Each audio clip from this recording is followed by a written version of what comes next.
I think that Polarium gave us every single possible relic and all of the gemstones that you can get that are going to be available. So let's look at all of it and see what all the combinations that are going to be.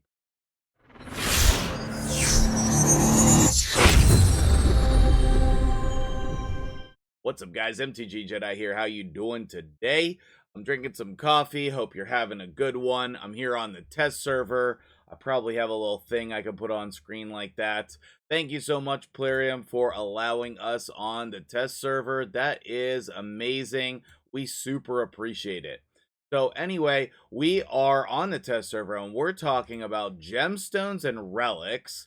And I have 23 different relics available. And some of them are standard relics and some of them are chimera relics. So that leads me to believe that in the future there could be more relics. So we have 12 standard relics and then we have 11 chimera relics. And I assume you can get more than one copy of each, but I don't actually know that for sure. And then we have all of these different gemstone types, all of the different shapes. And I have all of them. The Polarium gave us all of the different ones for us to mess around with, and that is amazing. I thought that there was going to be way more than this. I feel like this is actually kind of encouraging because then we know what we're getting ourselves involved with. So let me go ahead and scoot over just a little bit and let's talk about this. I haven't even seen all of the effects yet. Oh, does that mean I'm blocking stuff if I go over there? Okay, let's slide back over. So maybe I'll go over on this side. You let me know if this is good for you. Okay, the camera is like editing my hair weird this morning. Anyway, who cares? We're just trying to play raid, okay? Whenever the wearer heals an ally with an active skill, 25% chance to place fervor. And do we know what fervor does yet? I don't think that we know what fervor does yet. Also, how do we get it to level 15? I don't know how we get it to level 15 because it says it's completely maxed. So, good question, right?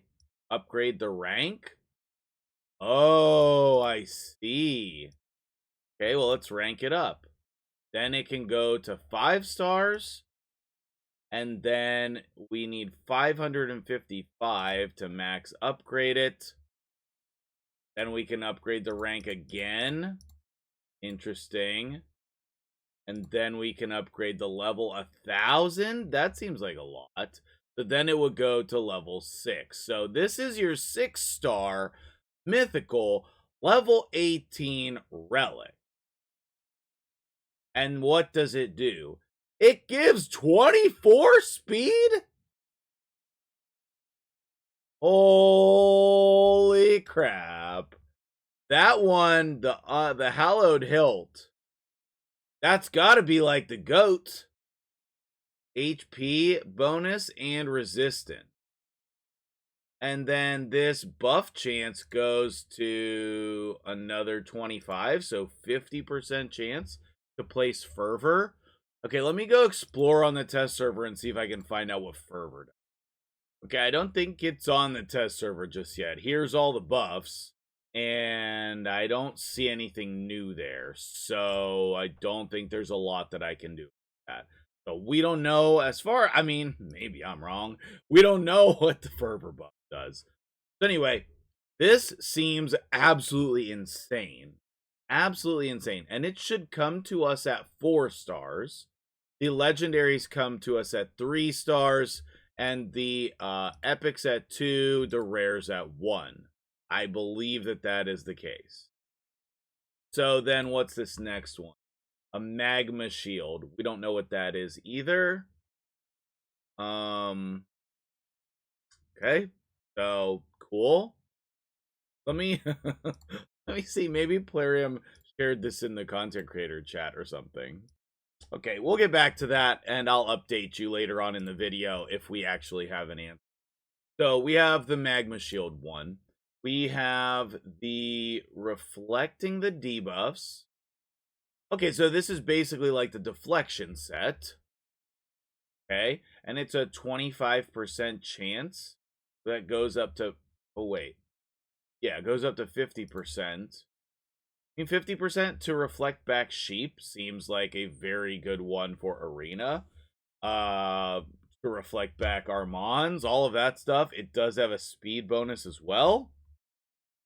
Seems very good. Okay, receiver, when they receive fatal damage, reduces it by 50% of their turn meter. What? And then fully reduces their turn meter. That's bizarre and weird. The wearer is instantly healed by 10% when their HP drops between 50%. I feel like I'm getting my words mixed up this morning, but you can read what's on the screen. Wearer turn meter increases by 10% whenever one of their allies dies. Defense by 1 each time they receive damage. 2% more damage if they're under any debuffs. I like that one. 2% less damage. Okay. Heal and turn meter are boosted by 15%. Okay. 5% less damage from enemies under provoke. That's why. 2% more damage if under any debuff. Oh, we have a copy of that. So there's really 11 and 11. Okay, interesting. All right, let's take a look at the Chimera specific one. 50% chance to take 2 turns in a row. If this effect activate, the wearer skips their next turn. I don't like that. Oh, and then it gets boosted to 100%. Interesting. Interesting. I don't know how to feel about that. Huh. And you can only have like 1 equipped, right? And then we have to pay to unequip it. And that sucks. That sucks. Okay. 20% chance of placing a storm call buff. I mean, that looks freaking cool. Stormcaller. I don't know what that does. So let's see. Where reduces the chance of debuff application, buff removal, heal effects, turn meter. Okay, so this is basically like you hold somebody else's hand and they help you to resist these interactions. Next attack after killing an enemy deals 20% more damage. That's cool, but I don't know if it's good. 10% chance to steal 1 random buff when attacking a target. I think that is really strong. And then that can go up to 35. The Orb of Transfixiation. Love it. Goal of the Unseen. Wearer's damage increases by 1% each time any other champion takes a turn while they are under a veil or perfect. That seems like it could be good for Hydra. Wearer's damage increases by 1% each time they place a buff. Oh, okay. Okay, that's like doubling up Nature's Wrath. Stacks up to 30%. This one, Erethi Coronet. You get the crown and you will be the king of Hydra. Oh, and then you get additional bonuses. Okay, I like that one a lot. The Molten Death Bell. Wearer's turn meter is increased by 10% whenever they debuff. That's very interesting.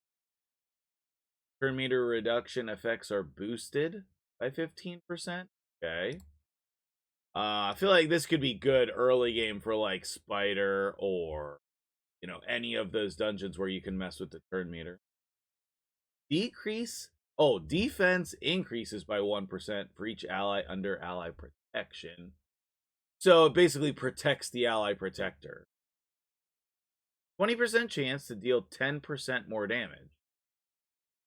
And then the extra damage chance goes up to 50. 50% chance to deal 10% more damage when attacking. I feel like that's the one that we're going to use on most of our damage deal. Because it's rare. We should be getting those frequently. Okay, so that's all of the relics. So now let's look at what the slots do. Wearer reduces incoming damage by 10% for each dead ally. So these literally have nothing to do with anything. They're completely separate. So you just mix and match them. So basically, you just pick whatever main thing you want it to do, and then the sub things from based on the gems can be anything. Gains 10% turn meter every time they revive an ally. I like that a lot. Wow, I like that a lot. 5% chance to get an extra turn when healing an ally with an active skill. Heal and go. That's a fun name. That's also seems very good. The gemstones seem better than the actual relic. 25 accuracy for each enemy who's not taken a turn yet. Ooh, I like that. Whenever an ally is killed, the wearer has a 10% chance to down one. That seems very strong as well. Increases wearer's turn meter by 3% each time they place a debuff on an enemy. That seems good for Hydra. Cannot increase the wearer's turn meter by more than. Okay. Default skill will ignore resistance. Terrible. Don't use it. Increases the wearer's speed for each enemy under stun, freeze, sleep, provoke, all of the deep. I don't know how to feel about that. Accuracy increases by 30 when removing buffs. Removing buffs is bad though. This stints by 30. That seems good. Increases the wearer's max HP. This is the first way that we can boost an HP based champion. Oh, that one's gonna get used. Allies revived by the wearer are additionally healed by 10% of the wearer's HP. Allies revived. Oh, I like that. It turns bad revivers into decent ones and decent ones into good ones. Accuracy by 3 for each buff on them. I assume the colors mean, yeah, this is a rare one. When the wearer heals an ally with a skill, the heal is 10% more effective. That probably means, like, really 1%. It depends on how they math that, but that doesn't seem. Speed by 2 for each dead ally. Actually, that seems incredible. If you don't have something to do, do that.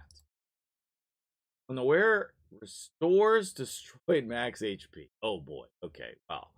No, thank you. All right, let's look at the different types of sockets. So what is in here? Invigorate. So the rares all have the circle one. The epics have a circle and a different one. They all have circle one. So the most important one is going to be the circle. Except for these ones down here, these 4 rares. That's interesting. That is very interesting. But the most common one that you have are the circles. So let's take a look at those. 10% more damage to bosses. Oh, my dude. This is exactly what we need. I was struggling to get damage in the Chimera, and this is why, because I didn't have any of these slotted in. Ignore defense effects are 12% less effective. Oh, I don't care.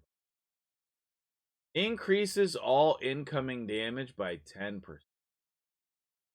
Where is revive? Decrease. Oh, I thought it said increase. Kills an enemy, increases their damage. I mean, that's okay. Additional 30 accuracy seems fine. 30 resistance, I like that. Bomb debuffs placed by the wearer deal 10% more damage. I guess we know what that's for. 10% more damage in dungeon battles? Ooh, I don't like that. You would probably just have the bosses, but if you don't have that, then I guess you could. Bosses deal less damage. That could be good here. Ignores 5% of the target's resistance. I don't like that. Increases the accuracy. Okay, that one's fine. 5% more damage against enemies with full HP. Okay, it's like the first hit. Defense increases by 1% each time they receive a critical hit. Never going to use that.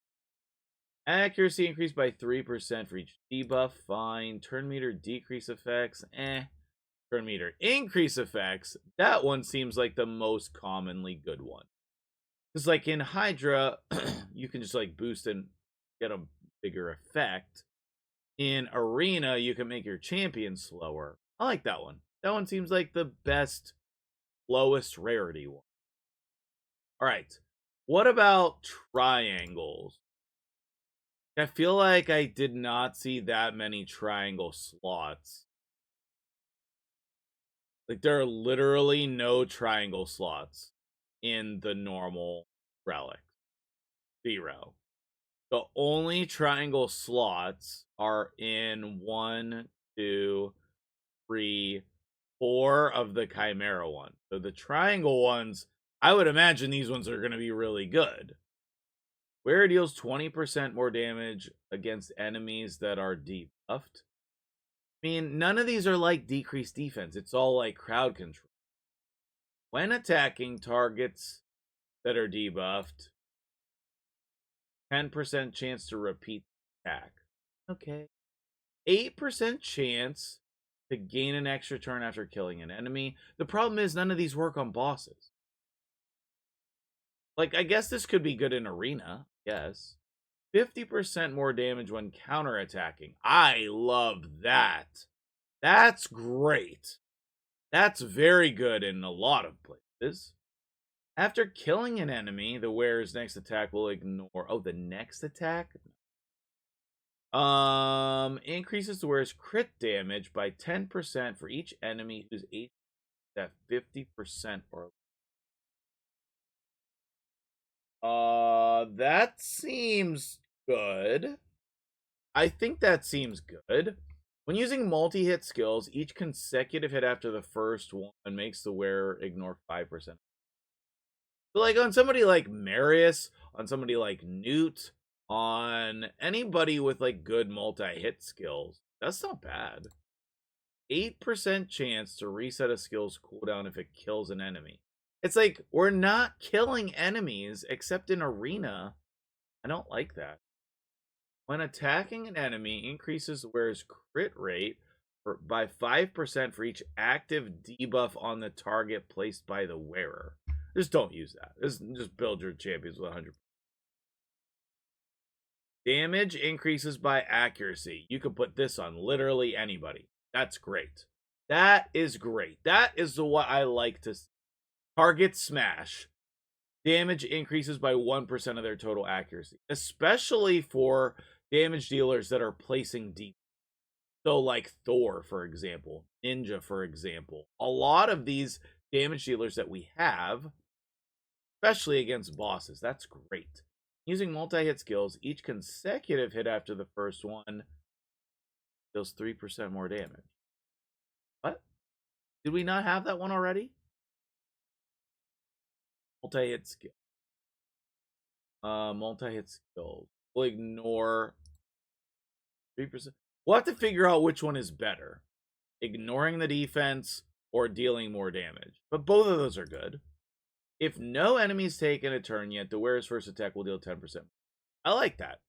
Trying to build a champion in a go first team to kill them? Kill them. Crit damage increases by 3% for each debuff they're under. I mean, fine. Ignore 3% of the target's defense if the target's under 2 or more debuffs. Now that is good. This is very good. They will be under 2 debuffs often. The wearer deals 5% more damage to targets under shield buff. For each buff on the target. I don't like that. The wearer's critical hits destroy the max HP. Don't like that either.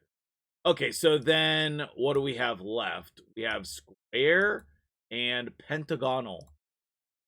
Okay, the square ones. Decreases an enemy speed by 7% when they get debuff. Ignore 15% of the target's resistance just for provoke. Enemies under provoke, 15% chance to land hit. I don't like any of these. When attacked, the wearer has a 15% chance to decrease the duration of a random buff on the attacker. No. This one is reasonable. If they lose 20% or more of their max HP attack, the next hit received will deal 20% less damage. So it's like it makes you more survivable against big hitters. When attacked with a multi-hit skill, I don't know, that's probably not good enough. Incoming damage exceeds 30%, decreases it. Okay. Placing debuffs with their default skill by 5%. I know that this sounds bad, but this is actually incredible. This is actually incredible. There's no clarifications. So if you have like a stun on the A1, or if you have decreased defense on the A1, no matter what debuff it is, that's actually very strong. I like that quite a bit. Wearer receives 5% less damage from target attacks. Okay. Wearer receives 15% less damage from counterattacks. No, thank you. The damage received by the wearer decreased by 1% for every 10% HP. That doesn't seem very good. These seem very defensive, the square ones. When the wearer's attack destroys the max HP, no thank you. Any reflect damage effects deal 10% more damage. I mean, depending on who you're putting that on, the like couple champions could be really good. Shield buffs are 10% stronger. I like that as a generic. I like that as a generic good one. I don't like that one, the destroy HP. 10% more healing. That seems okay as well. The square ones seem weak. The square ones seem weak. Okay, and then the pentagon ones. 1, 2, Sheesh, all the alarms. I have basketball today, in case you want to know. 1, 2, 3. 4? Not even any of the mythic ones? Okay, so this seems very, very hard to get. Okay, so increases the wearer's accuracy by 40 for turn meter reducing effect. Wearer is forced to miss their turn, the damage received by them is decreased by 30%. I kind of like that. That's a big reduction. I'd like to see that like 50%. Increase the wearer's accuracy by 40 when using cooldown effects. Increase the wearer's resistance by 40 when resisting increased cooldown effects. That one is not bad. 5% turn meter each time an enemy resists a debuff placed by the wearer. That could be okay. 10% chance to prevent their skills being placed on cooldown during an extra turn. What do you mean during an extra turn? So like when you go to use your skill, but it has to be on an extra turn? I don't know, I guess that could be good on specific champions, like Wallmaster, who like cycles through his abilities. Take your first turn, and then when he grants an extra turn, then he could do that twice in a row. Same thing with Marius. Niche, but could be good. Whenever the wearer's HP drops below 50%, 10% chance to reduce a cooldown on a random act. I don't know. 5% turn meter each time they resist a debuff. I like that. I like that. That's good. So when you build somebody for resistance, especially in PvE, they can just boost their turn meter. Like that. Distance by 5 whenever a debuff is placed on them. I don't know. 10% turn meter after taking an extra turn. Again, same type of thing with the skill cooldown, but this one is just probably easier to get. Fills the turn meter by 10% when their HP drops below 50. That's not bad, just as a resistance increases by 30 against a buff removal and skill effects. Just like, you're not going to get everything that you, I don't think. 3% turn meter when an enemy loses 25% or more. Can't gain more than 20. So, like, on a damage dealer, that seems good. Turn meter increases 5% faster when they're forced to miss their turn. If they miss their turn, then their turn meter fill rate is higher. I guess that's okay. Distance by 3 for each buff on them. Fine. Turn meter increases by 3% when the wearer fails to place a... Fine. I don't know. I don't think any of these are game breaking.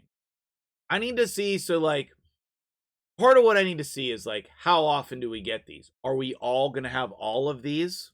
Or is it going to be like, yeah, I have 14 unstoppables and I have 2 unerring focuses and then I have like 1 other one.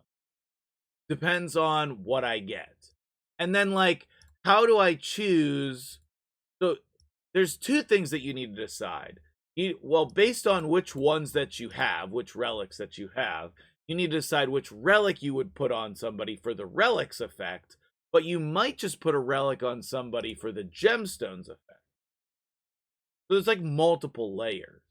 And then can you get your relic and your gemstone to match up what they do or how they improve one champion? There's a lot to go off of. There's a lot to go off of. We will definitely have to test these. I worked some on the test server on the Chimera clan boss, but I did not solve it, so I'm just gonna hold off. We'll probably be testing this later on stream, so come on out, give me your ideas, let's test some things, and we'll work through it together. Thanks for watching. I'm MtgJedi. Have a great day, and I'll see you in the next video. Which one was your favorite?